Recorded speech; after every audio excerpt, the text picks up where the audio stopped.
Você também é daquelas pessoas que já tentou ler a Bíblia e encontrou dificuldades? Você já tentou seguir diversos planos de leitura, mas nenhum serviu.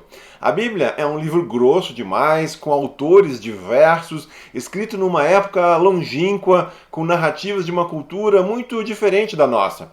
O que esse livro teria a nos dizer para os dias de hoje?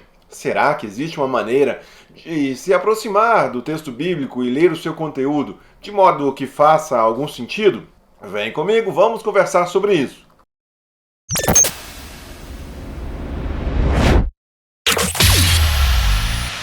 Você já notou como existem diversas interpretações conflitantes sobre textos da Bíblia? Será que a Bíblia é mesmo um livro confuso?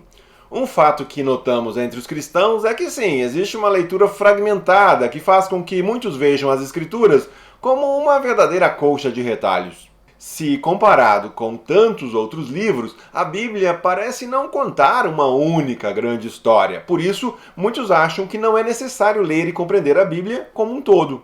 Esse tipo de postura acaba favorecendo leituras seletivas. A pessoa pega um texto aqui, um versículo ali, mais um trecho acolá, e assim vai pensando os textos até que saiba a respeito de algumas passagens.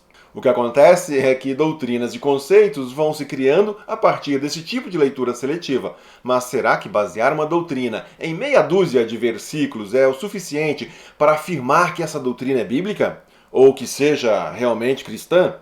Como evitar essa atitude seletiva diante da Bíblia?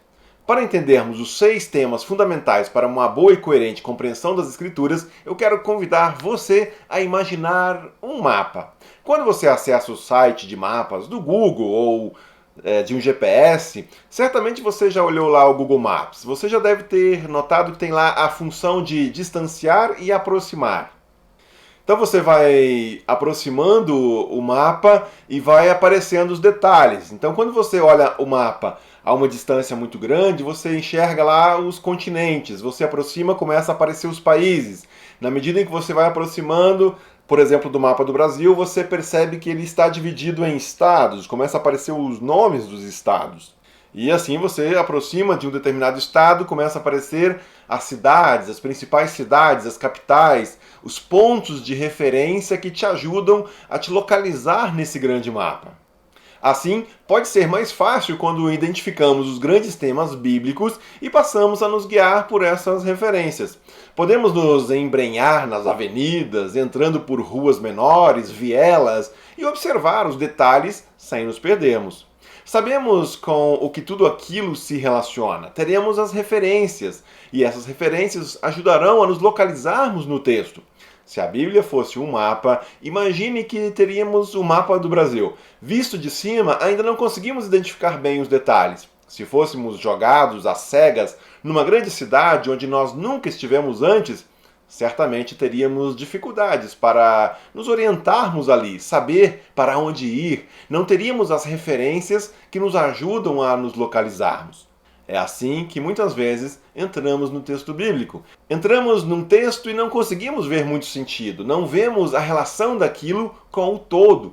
Por outro lado, onde vivemos, o lugar, a cidade onde nós estamos atualmente, os pontos importantes nós já os conhecemos, eles estão bem demarcados, então nós sabemos onde ficam e assim eles nos ajudam a nos localizar. Sabemos onde a rua vai dar, para onde leva a avenida central, onde ficam as saídas para outras cidades e assim por diante.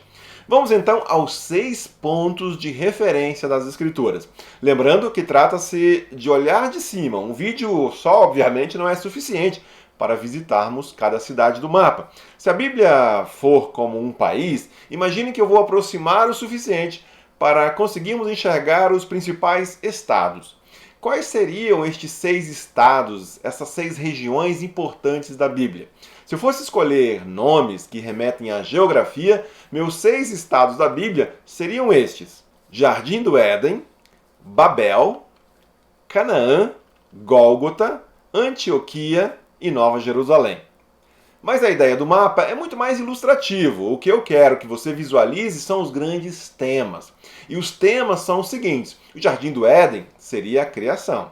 É onde tudo começa. Não se trata apenas de dizer que Deus nos criou, os seres humanos. Deus criou tudo. É assim que ele se apresenta. O Deus Criador. A partir daí, claro, muitas cidades e ruas existem para serem conhecidas.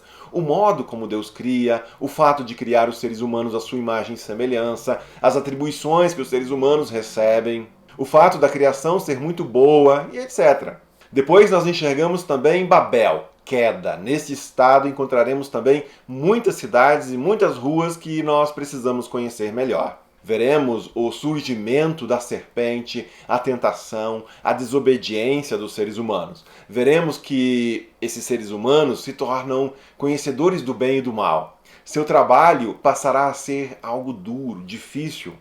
Muitas são as consequências da queda e do pecado. A escalada do mal leva os seres humanos a edificar uma cidade para a sua própria glória. E a partir de Babel, a língua, o idioma é confundido.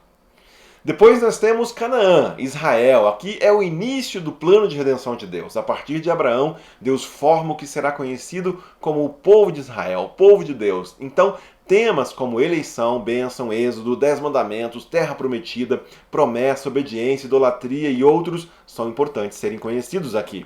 Deus não chama um povo para simplesmente o privilegiar, mas para, por meio deste povo, abençoar as nações da terra.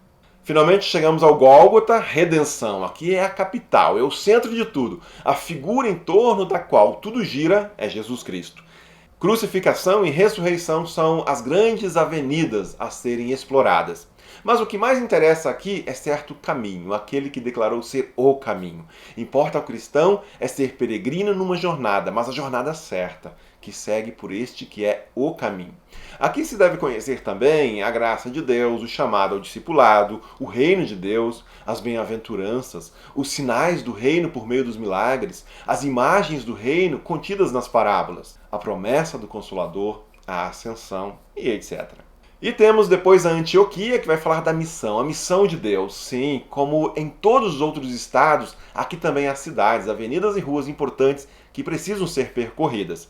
O Espírito Santo que move a Igreja de Jesus para a missão, o testemunho cristão, martírio, perseguição, implantação de novas comunidades de fé, viagens missionárias, ensino e discipulado, envio e formação das primeiras comunidades cristãs. E finalmente nós temos também a Nova Jerusalém, criação renovada. Aqui é preciso estar atento para a escatologia, para o rumo das coisas, visitar o Apocalipse, atentar para os novos céus e a nova terra, esperança, restauração, vida plena. Reino de Deus está consumado, um novo mundo sem dor, sem injustiça, sem pecado.